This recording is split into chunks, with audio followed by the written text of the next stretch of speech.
It's Saturday night.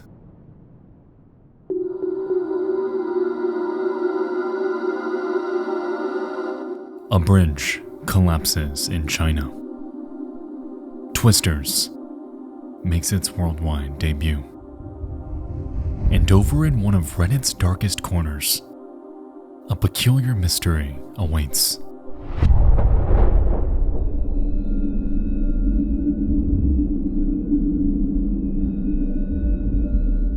A user named Maria has just uncovered a series of Instagram accounts, all equally unsettling, uncanny, and terrifying.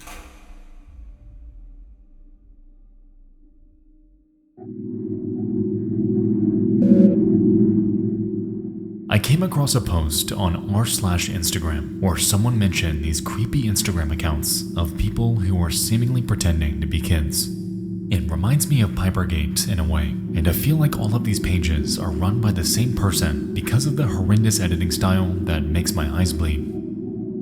Many of the photos on this account are an edit of this goofy face on a real person's body, and a lot of the bodies are in suggestive poses, which makes me think this is a definite fetish account. Is this just a really weird hobby? It seems like the poster's first language is French, and many of the posts are just generally weird and hard to understand. I'm curious what you guys think about this.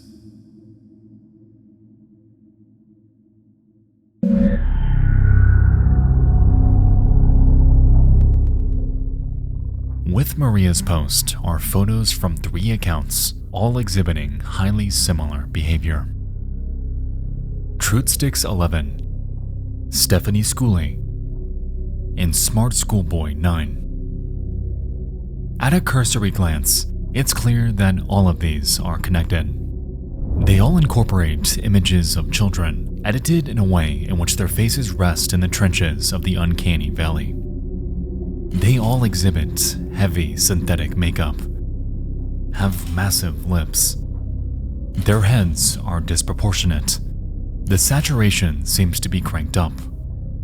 All of these rest at the precipice of visual overload and absolute depravity. Walls of text are thrown in our face about school, friends, things they're interested in, entire facets of their lives. But it's clear that these quote-unquote children, as they're presented, do not even exist.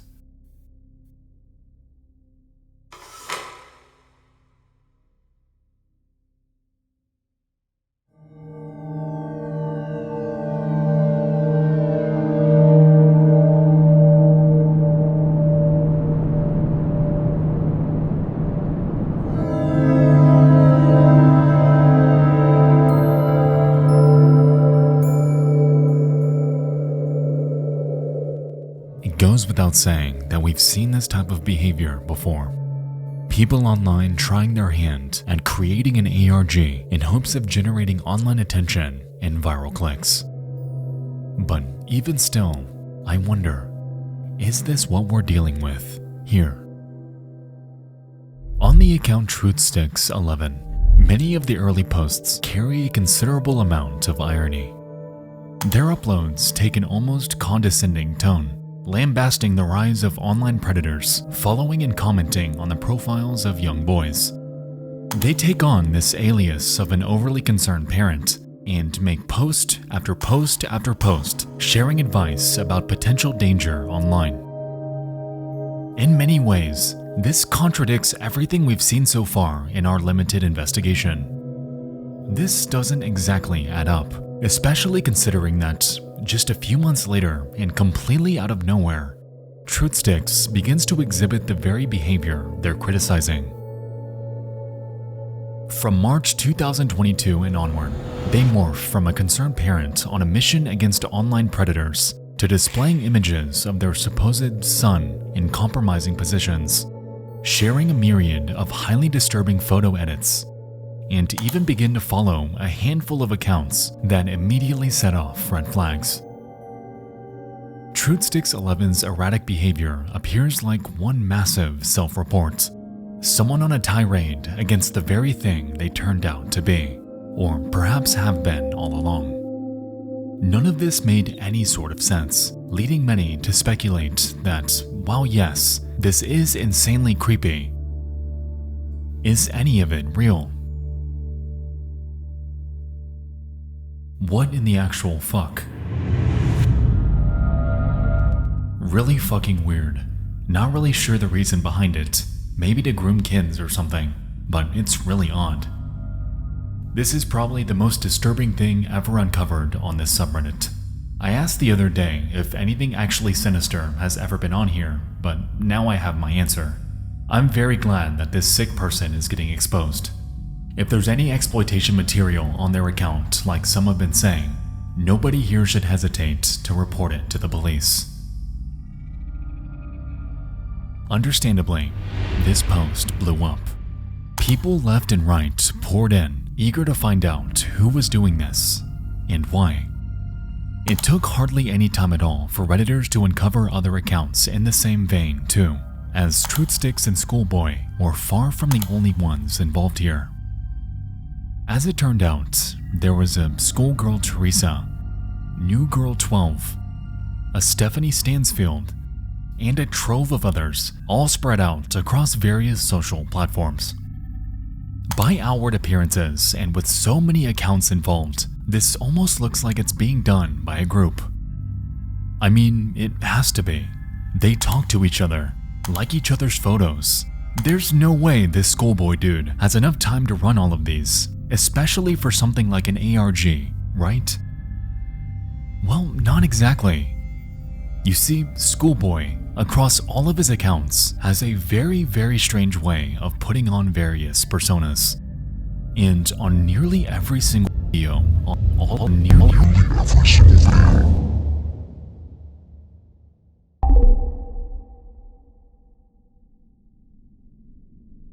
Before this video entered production, the profile of Smart Schoolboy 9, the centerpiece of this story, one of the only accounts with original, uploaded videos by a discernible person, was taken down. It's unclear if this was done because of policy violations or if he's scrubbing his online presence, but as it stands, this one is gone. That's not to say that there aren't archives though, so pardon the potato quality.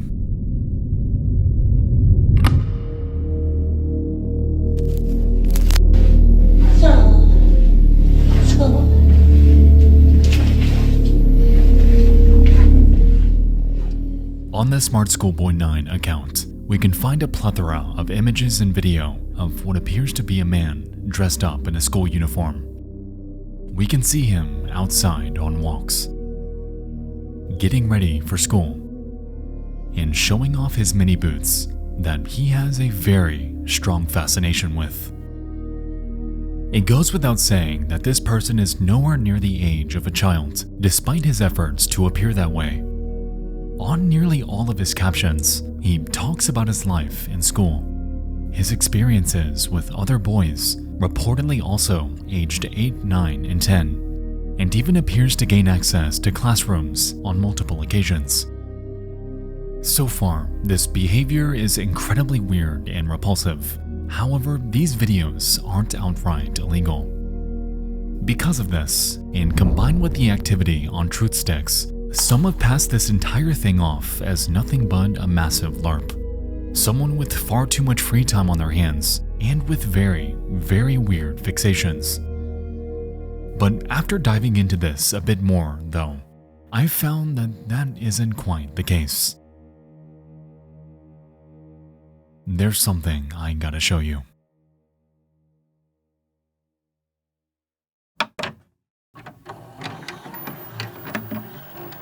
We'll return after these messages.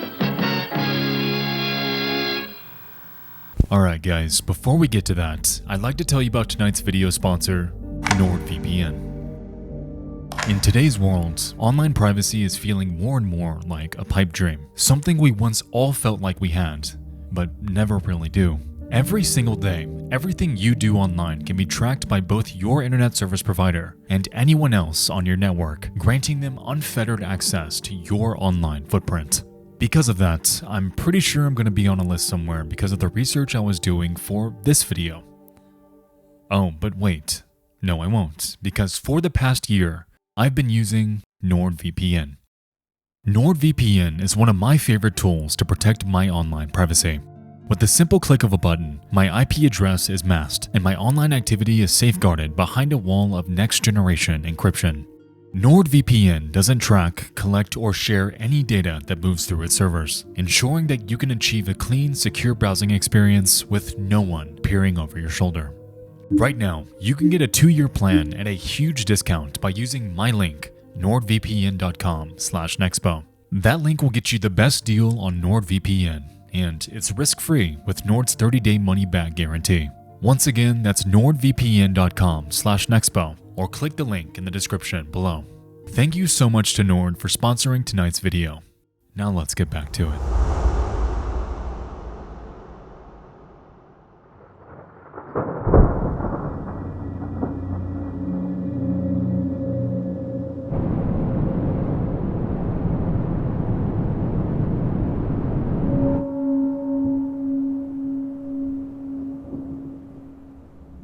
In the current online discussion, there hasn't been much said about the account Stephanie Stansfield.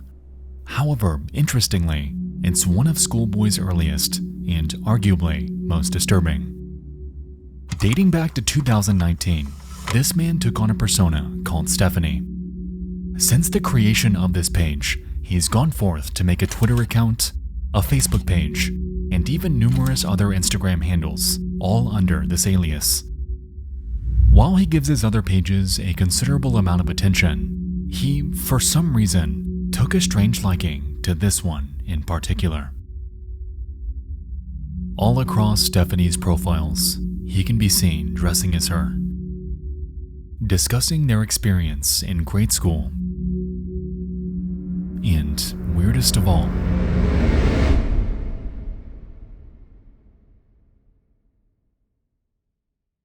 in a twist that comes as no surprise, the man behind this rabbit hole expresses a fantasy. And in our hands, we effectively have another Pipergate. Daily Capper, Stephanie Stansfield.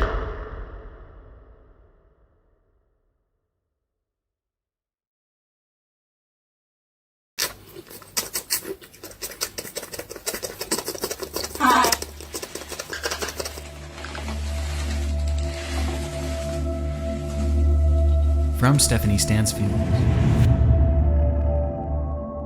Me and Morfoot, Milton Keynes, MK11, dressed for school. I really love it in year 7, and I love writing poetry. My Morfoot music heart, I race to complete my poems when I've got an early start. Heart racing, mixed race rhythms, maximizing miracles. Rice with rap on the map, my Kennington, London syllables. Dancing though I know my underwear might show if I lean forward. Good. Aside from the repulsive celebration of being able to spot a child's underwear, Stephanie makes a reference to Milton Keynes, a region just north of London in the UK. This, combined with various other media he shared, quickly led onlookers to realize that this man has been making his rounds across the city of London for years. Also in this post are clear references to poetry, something we'll find to come up later. Upon searching for the name Stephanie Stansfield on Google, we're able to find traces of this person in the wild. For instance, hidden on a random page of the Kennington Runoff, a news website serving the titular neighborhood in South London, we can see Stephanie chiming in on an article about a youth club. Here, though, their mannerisms surprisingly appear a bit tamer. Are there any unusual or rare pictures including landing areas, lifts, etc. of Caring Point? The tower block that stood at Hotspur Street from 1969 to 2000? I learned what happened to Cairn Point, but have yet to find any demolition pictures, even on the 20th anniversary of its demolition, or pictures of the play space that temporarily replaced the building. Thank you for any research into Cairn Point.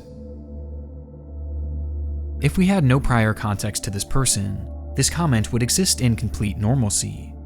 In a way, it's almost like this person isn't even the Stephanie Stansfield that we've come to know so far. The one showcasing eerie edits, pretending to be a child, creating riddles and poetry. It's like that persona's gone. Part of me wants to believe that this person has no ties to the rabbit hole, but even here, I noticed that they just couldn't help themselves. Stephanie Stansfield inquired about a play area, a place obviously associated with kids. Doing any research online about this alleged play place leads to nothing. It existed for such a short period of time that hardly anyone recalls that it was even there. It was a blip in history, so insignificant and overshadowed by the disaster that came before it that it's hardly worth mentioning. Yet Stephanie recalls it to such a degree that they've been on the hunt for any pictures of it. This also seems like even as far back as the year 2000, this person was hanging around play areas, leading me to wonder, was he up to his same antics back then, or is this act fairly recent?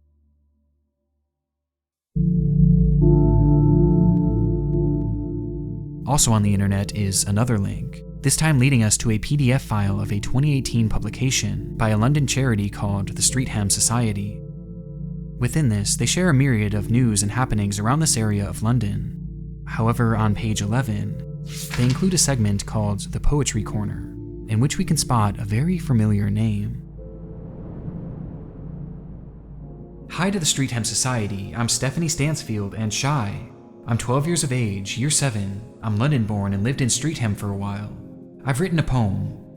I asked my half-brother what he remembers about the area, then I put my thoughts onto paper. I could have written much more, but I wanted to keep it short, and yet still include a little tribute to June Whitfield. So it's as if I've traveled through time to include so much. I hope my poem is of some use. Yours sincerely, Stephanie.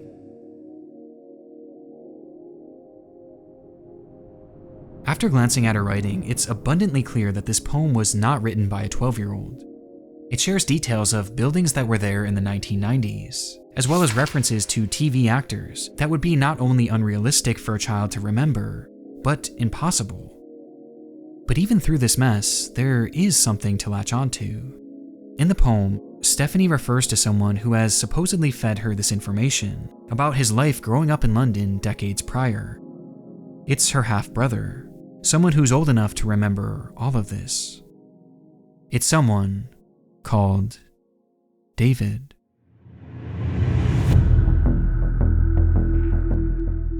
Back on Reddit, investigators were on a similar path. The name David was circulating as a potential suspect for days, catalyzed by first-hand accounts of those who had encountered a very similar man to this in the wild. Redditors from his area shared tales of a local figure, a man who would dress up like a child, making his rounds as far south as London and as far north as Doncaster.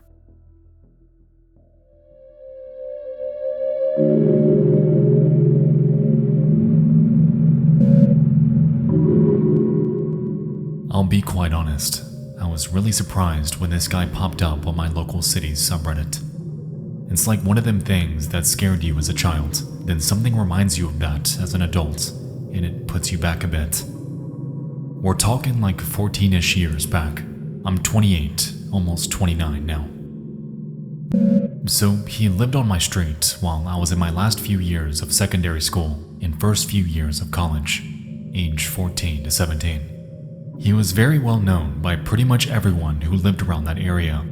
There was even a video of him at one point titled Donnie Legend. Me and my brother looked for this today, but couldn't find it. It must be at least 14 to 15 years old now though, so it may be deleted. He spent a lot of time wearing his school uniform, usually the skirt and boots look, but sometimes a suit. Basically the exact same look from his recent pictures, just with a different school uniform. He carried around a little lunchbox with a mirror glued to one side of it. He used to stand behind trees and watch people in the reflection. He used to follow kids home from school, going tree to tree. There were a few times he was caught looking through people's living room windows that had confronted him in the past. My brothers and stepdad had a few altercations with him. My stepdad and mom especially didn't feel safe living on the same street as him and didn't like how close he lived to the local school, about a 50-second walk. The police were called more times than I'd like to count, and they were never ever concerned. He never committed a crime, according to them. They were very concerned for his safety in this. He was always seen as such a danger, but I honestly just assumed, stupidly as a naive teenager, that this guy didn't know how to use the internet, or at the very least was monitored. It's horrible he's turned up online, though. I'm glad I can now be sure he's left the local city. My daughter starts secondary school next year, and I'm glad he won't be around to terrorize her. I just wish and hope that the authorities would protect the school kids where he is. This man is a known creep. I used to work at the court 20 years ago, and he was in court in the paper several times for approaching and writing to underage girls while wearing makeup and young girl style clothing. He usually got away without conviction because the courts believed that he didn't intend to do any wrong. He was trying to speak to those girls because he wholeheartedly believed he was a girl of that age. With the claim that this person was roaming neighborhoods as far as 14 years back, along with the statement that schoolboy had wound up in court 20 entire years ago for writing to underage girls, even then, it's apparent that he's far, far older than I initially thought. This is how he remembers Karen Point. This is how Stephanie knew so much about an era she never lived in. Doing the math here, at minimum, Smart Schoolboy 9 is at least 40 years old.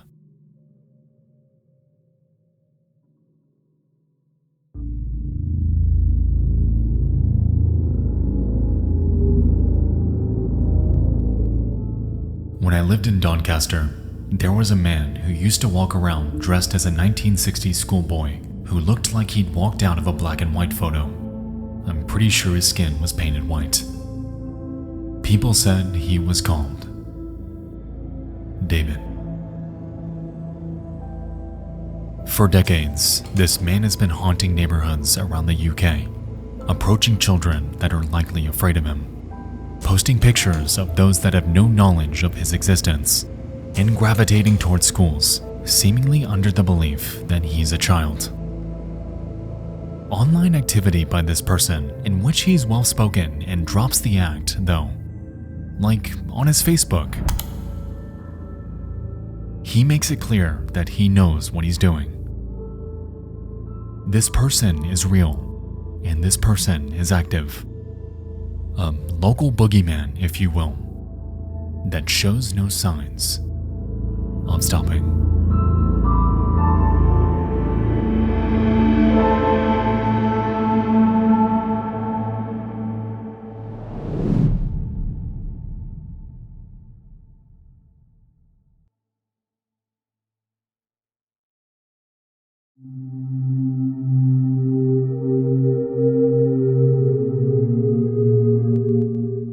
With the rise of the internet, David has harnessed social media to express his desires, utilizing heavily filtered and often AI-generated images of kids to toe the line of legality.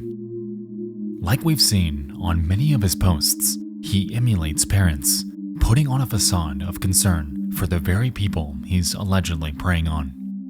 He falsifies personalities, presenting them to real-world publications as legitimate, and across his many profiles, he follows a laundry list of kids.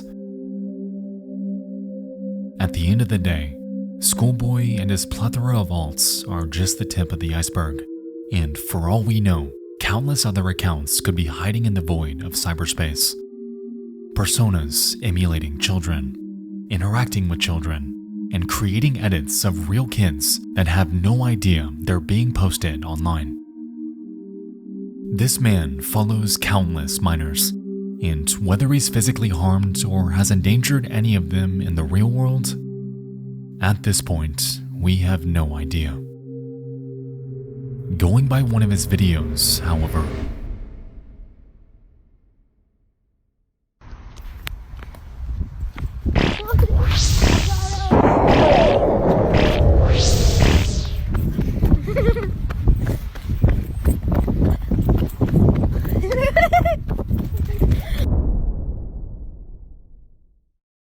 I truly hope that this isn't the case, but unfortunately, the evidence isn't very promising.